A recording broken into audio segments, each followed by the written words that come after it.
Okay, so I'm going to do two videos on Ryan Meis today because in watching him swing, I kind of saw some good progress in the top half versus what he was working with last varsity season. I've definitely spoken to him about uh, many things. Some of the things he's taken to heart and worked on, obviously, and some, not as much. So if we could cut Ryan in half right here, everything he does from the waist up is very good.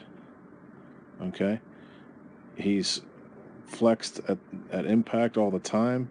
Obviously, that ball's low and away. Hopefully, we'll get one in. There's a great example. There's an inside ball. Watch him move his shoulder and pinch that ball. Perfect. Okay, something he did not do last year at all. So that's good. And the lower half is where we're going to see the problems. And with the exception of the lower half, the only other issue that I have with his swing is really a whole body component, and that would be there's not enough drive to the pitcher. Um, we talk about keeping our head behind our midsection, but when you're tall and athletic like this, one of the things you got to be careful of as a batting coach is not to take their athleticism away. They're going to be able to do things. Guys that are really good athletes. Ryan's a basketball player, so we talked a little bit about this today. He's full of that white muscle tissue. He doesn't have a lot of red muscle tissue, that bulky power tissue, but he's got the explosive tissue that he works with, and there's not enough explosion in his swing to take advantage of the athlete that he is.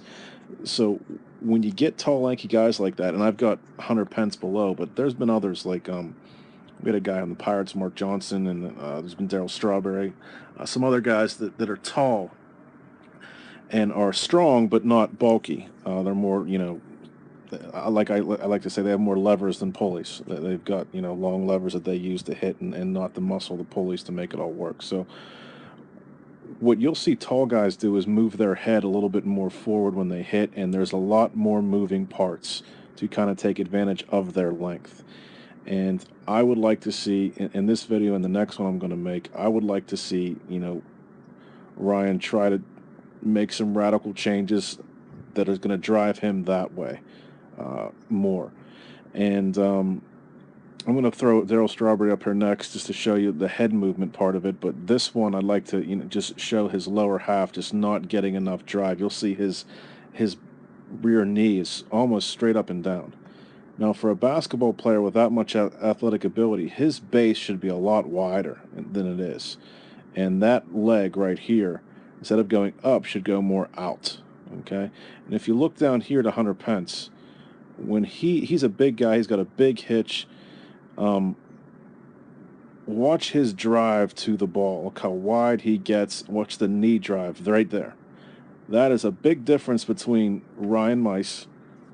Justin Meis, and somebody like Hunter Pence. Now, I'm not trying to make Justin into Hunter Pence, but I do want to illustrate that tall, lanky kids can be power hitters if they use their levers more than their pulleys, and they're not this straight up and down and conservative with their lower half.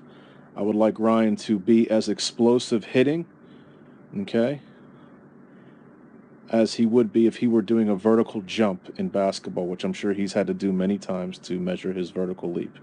So every time he swings, it should be especially before two strikes, it should be a vertical jump type movement where he is driving to the ball, making a collision rather than a meeting. And I just wanted to use Hunter here as an example to show him, sometimes it takes a big load, and I'm not one to promote hitches, but it takes some kind of timing mechanism just to see if you can help yourself get wider.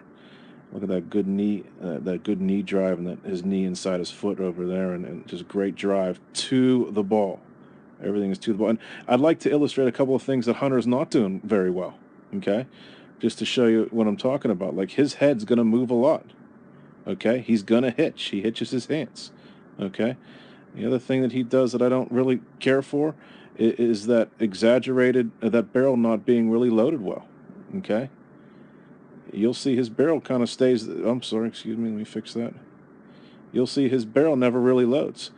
But you got to be careful when you're training these guys that are really good athletes. You don't want to take the athleticism out of them. So I would never tell Hunter Pence to barrel load here because he's doing all these other things to help himself, getting a good hitting. But he actually hits this one off his foot. But that force is what I'd like to generate, okay? And I want to close with something I just mentioned. Being a great athlete is a blessing in this sport of baseball, and we don't have too many great athletes. So we want to let them be athletes. This is far too vanilla of a swing for an athlete the caliber of Justin Meis. That's it.